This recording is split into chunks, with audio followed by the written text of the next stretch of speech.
Coucou tout le monde, j'espère que vous allez bien. Je vous retrouve aujourd'hui dans une nouvelle vidéo. Avant de la commencer, je tenais à vous dire que si j'ai le même haut que dans la vidéo précédente, c'est tout simplement parce que je la filme le même jour. Donc voilà, pour une fois je prends un peu d'avance, j'ai du temps devant moi, donc voilà, je prends un peu d'avance pour filmer mes vidéos. J'ai quand même changé un peu de coiffure, si vous avez vu la vidéo d'avant, je vous la mettrai dans le petit i. Dans la vidéo d'aujourd'hui, je vous retrouve pour parler de mes anecdotes sentimentales, des petites choses dans ma vie qui sont arrivées. Je tiens tout de suite à vous dire que ça va pas être une vidéo incroyable parce que j'ai pas une vie sentimentale incroyable, j'ai pas des expériences de malade.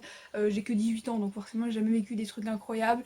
Voilà, j'ai jamais eu vraiment d'histoire d'amour vraiment à proprement parler. J'ai eu des flirts, voilà, j'ai eu des couples entre guillemets, des petits, voilà, des petits béguins, on va dire ça comme ça, des petits crushs, etc. Mais j'ai jamais vraiment été en couple. Un peu comme ma vidéo sur mes anecdotes d'enfance, finalement, ce serait un peu des anecdotes assez drôles à partager. Et je me suis dit que ça pouvait être sympa de partager ça. Voilà, je vois pas mal de vidéos sur ça en ce moment. Et je me suis dit que bah pourquoi pas partager ma petite expérience à moi, même si comme je vous le dis encore une fois, il n'y a rien d'incroyable. Mais j'espère quand même que ça vous plaira et je vous laisse avec la vidéo. La première anecdote que j'ai en tête, enfin la plus ancienne en tout cas qui me vient là comme ça, quand j'y ai repensé, c'est une anecdote qui s'est passée quand j'étais en CE1, donc ça remonte quand même pas mal, hein. Voilà, je m'en souviens très vaguement, comme vous vous en doutez sûrement. En fait, je me souviens que dans notre classe, on avait en fait notre professeur, enfin notre maître, enfin notre enseignant quoi, il avait mis en place une boîte en fait où on pouvait écrire des mots anonymes ou pas, enfin le but c'était quand même que ça soit anonyme quoi. Par exemple si on n'osait pas dire quelque chose à quelqu'un, à un ami, à quelqu'un dont on est amoureux, enfin voilà, peu importe en fait, et qu'on puisse le mettre dans cette boîte là et qu'en gros on mette pour qui c'était quoi, mais qu'on mette pas notre nom à nous, enfin on pouvait le mettre mais le but c'était justement pour pouvoir dire les choses qu'on n'osait pas forcément dire, donc le but c'était quand même que ça soit anonyme. Et moi je recevais des mots d'un garçon de ma classe, donc le garçon de cette anecdote, qui m'écrivait des mots d'amour, enfin d'amour. Je me souviens plus vraiment des mots, hein, je me souviens juste que c'était un truc genre avec, vous savez comme on fait beaucoup en primaire, hein, les trucs genre où il y a plein de cœurs partout avec écrit je t'aime, enfin le truc vraiment trop cliché quoi. Je me souviens que j'ai su qui était la personne qui m'écrivait ces mots, et moi en fait même avant que je sache qui c'était je crois, en fait moi ça m'intéressait pas du tout à cet âge là, j'étais vraiment pas, enfin même quand j'étais au collège et tout, moi les histoires d'amour et tout ça m'a jamais intéressé, c'est pour ça que j'ai jamais vraiment connu d'histoire d'amour, même si j'en ai connu quand même, il y a des anecdotes dont je vais vous raconter qui datent du collège, de ma période collège, mais en soi vraiment avoir une histoire d'amour et tout, moi c'est pas quelque chose qui m'intéressait du tout. En primaire encore moins, en primaire j'étais vraiment genre je faisais ma vie, et l'amour c'était vraiment oulala plus tard quand je serai adulte, quand je serai grande, tout ça. En soi je m'en fichais moi qu'un garçon soit amoureux de moi ou qu'il m'aime bien, ou, enfin je m'en fichais carrément en fait. Et en fait moi je faisais un truc vraiment horrible avec le recul quand j'y pense, mais je comprends pas pourquoi je faisais ça. En fait ces mots je les déchirais et je les jetais à la poubelle, voilà. Donc c'est pas très gentil, j'étais pas très sympa. J'espère que je vais pas trop briser le cœur quand même, bon je pense pas, on sait, je veux dire voilà tu t'en remets, mais je sais pas pourquoi je faisais ça. La deuxième anecdote, c'est une anecdote que j'aurais préféré oublier. C'est pas une anecdote très joyeuse pour le coup, c'est un peu le karma quoi, de la première anecdote pour le coup.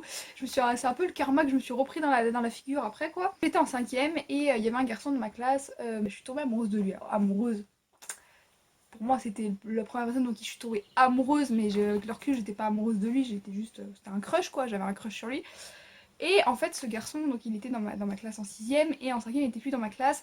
Et moi, j'avais un crush sur lui, mais lui, il s'en battait les coups de moi. Enfin voilà, quoi, je le savais très bien en fait. Alors que je sais même pas comment j'ai osé faire ça, en fait, ce que j'ai fait.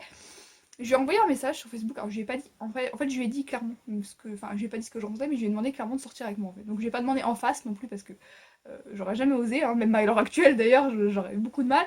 Mais je lui ai envoyé un message sur Facebook parce que j'avais son compte Facebook, je l'avais mis sur Facebook parce que voilà, on était potes, mais vraiment potes très vite fait. Je l'ai fait, en tout cas, j'ai porté mes balls, hein, comme on dit, et je l'ai fait. Et il m'a répondu un truc genre, enfin je me souviens pas exactement du message, mais je me souviens très bien de ce qu'il y avait dans ce message. Il m'a dit non, désolé, tu es moche et je préfère ta meilleure amie, donc avec le prénom de ma meilleure amie. Dans le fond j'étais plus triste et genre touchée de m'être pris un vent quoi, et c'était mon premier vent, c'était mon premier râteau. Troisième anecdote, elle a suivi la deuxième puisque je devais être en quatrième je pense, donc voilà c'était à peine un an après. Et donc il y a eu un garçon qui s'est intéressé à moi. Au final j'ai toujours pas le fin mot de l'histoire à l'heure actuelle donc je ne saurais jamais. Mais il se trouve qu'en fait il y a un garçon qui s'est entre guillemets intéressé à moi.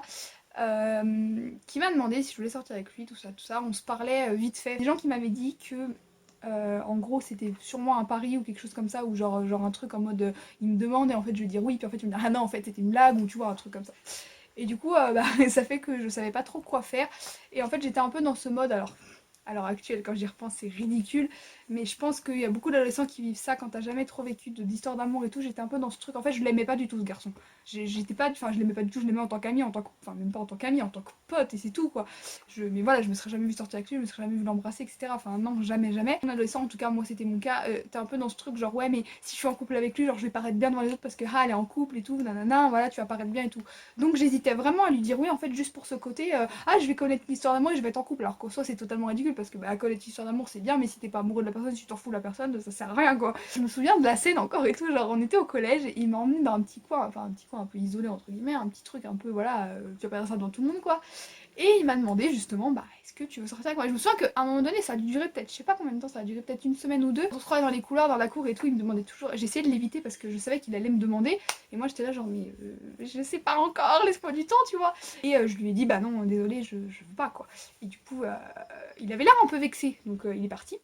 Il avait l'air carrément vexé, mais après est-ce qu'il était vexé parce que bah, je lui avais foutu un vent et que genre il avait le somme que d'avoir perdu un pari ou je ne sais quoi, ou est-ce qu'il était vexé vraiment parce qu'il ressentait quelque chose? Ça je le saurais jamais, je n'ai jamais eu le fin mot de l'histoire. Alors là c'est là qu'on commence un peu les histoires virtuelles, les histoires à distance. J'ai connu pas mal de personnes à distance parce que bah après j'ai commencé à jouer à des jeux style abo etc, à traîner sur des réseaux sociaux, à avoir les réseaux sociaux etc, donc j'ai commencé à connaître des personnes en dehors de mon cercle proche de mon collège, etc. Je devais être en 5ème ou en 4ème, quelque chose comme ça, en 4ème peut-être. Donc je devais avoir 12-13 ans quoi. J'ai connu un garçon sur Abo avec qui je me suis tout de suite bien entendue. Voilà, on discutait, nanana, on jouait sur les jeux, etc. Voilà, on blaguait, enfin, c'était trop cool quoi. On s'est échangé nos profils Facebook pour pouvoir parler bah, en dehors du jeu quoi, en dehors de quand on est co et pour pouvoir se parler un peu tout le temps on va dire, enfin plus souvent en tout cas. En fait sur le jeu, à ce moment-là on s'est mis en couple. Vous savez sur les jeux des fois on se met en couple et tout ça, mais moi je pensais, enfin dans ma tête à moi, quand on se mettait en couple sur un jeu, pour moi c'était genre juste sur le jeu. T'étais en couple sur le jeu parce que voilà c'est rigolo, nanana, il y a un délire de ah on est en couple sur le jeu, tout ça, mais dans la vraie vie pour moi on n'était pas en couple en fait. Et lui, pour lui si, pour lui on était vraiment en couple, un couple quoi, dans la vraie vie et tout, sauf que moi je ressentais rien pour lui, enfin je ressentais rien du tout pour lui, j'étais pas tombée amoureuse. C'est un gros quiproquo entre nous, on s'était pas du tout compris. Du coup, on s'est disputé par rapport à ça et on a rompu, entre guillemets, même si pour moi on n'avait jamais été en couple. Et au final, on s'est plus trop parlé pendant quelques temps et après, je me suis pris un gros karma dans la tronche parce que j'ai eu un crush sur lui par la suite. En fait, on se parlait vraiment plus du tout sur le jeu parce que moi, quand j'ai grandi, après, je me connectais enfin, de moins en moins sur le jeu. Je lui ai dit et lui, il m'a répondu, bah non, désolé, enfin, c'est trop tard en fait, c'est plus, tu vois, c'était plus d'actualité et tout, et bah voilà, ça s'est pas fait. Et du coup j'étais un peu dégoûtée sur moi, même si bah, à l'heure actuelle comme je vous l'ai dit ça ne m'importe plus du tout. Quand je suis rentrée en seconde, enfin troisième, seconde même en troisième, j'ai commencé à me poser des questions sur mon orientation sexuelle, sur par quoi j'étais attirée, parce que jusqu'à cet âge-là j'ai toujours pensé que j'étais hétéro, que j'étais attirée par les garçons, je pense comme beaucoup d'adolescents, beaucoup de préadolescents. Pendant mon année de seconde, j'ai rencontré une fille sur Facebook.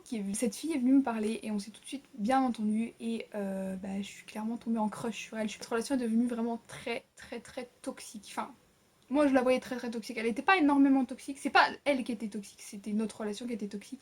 Parce que moi j'étais très attachée à elle et je lui tout fait énormément. Et elle c'était vraiment une personne très indépendante qui n'avait pas du tout envie qu'on s'attache à elle très fort et qui était énormément blessée. Elle me disait pas toute sa vie mais je sais qu'elle était énormément tourmentée, elle avait énormément de problèmes, elle avait énormément souffert, peut-être en amour, je sais pas. Moi j'ai toujours été comme ça, je suis un vrai bisounours, moi j'ai toujours besoin de donner de l'amour et d'en recevoir et c'était pas suffisant en fait. Et comme j'étais très attachée à elle, ça me faisait énormément de mal parce que j'avais l'impression de donner et de pas recevoir en fait. Et on n'avait pas la même vision d'un couple, la même vision de l'amour, etc.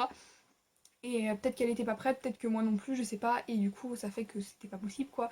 Et je lui ai dit clairement, bah on arrête de se parler quoi. Elle a très mal pris. Et du coup, je l'ai bloquée. Voilà. J'ai décidé d'arrêter tout ça. J'ai jamais eu de nouvelles depuis et je pense que c'était le mieux à faire dans cette situation. J'espère que cette vidéo vous aura plu. J'espère que mes petites anecdotes vous auront plu. Il y en a des plus joyeuses entre guillemets que d'autres. J'espère encore une fois que ça vous aura plu. Si c'est le cas, n'hésitez pas à me le dire en commentaire, à laisser un petit j'aime, à commenter, à partager la vidéo, à vous abonner si ce n'est pas encore fait, à activer la cloche pour recevoir toutes les notifications de mes prochaines vidéos. Je vous fais plein de gros bisous, je vous retrouve très vite pour une prochaine vidéo. Ciao.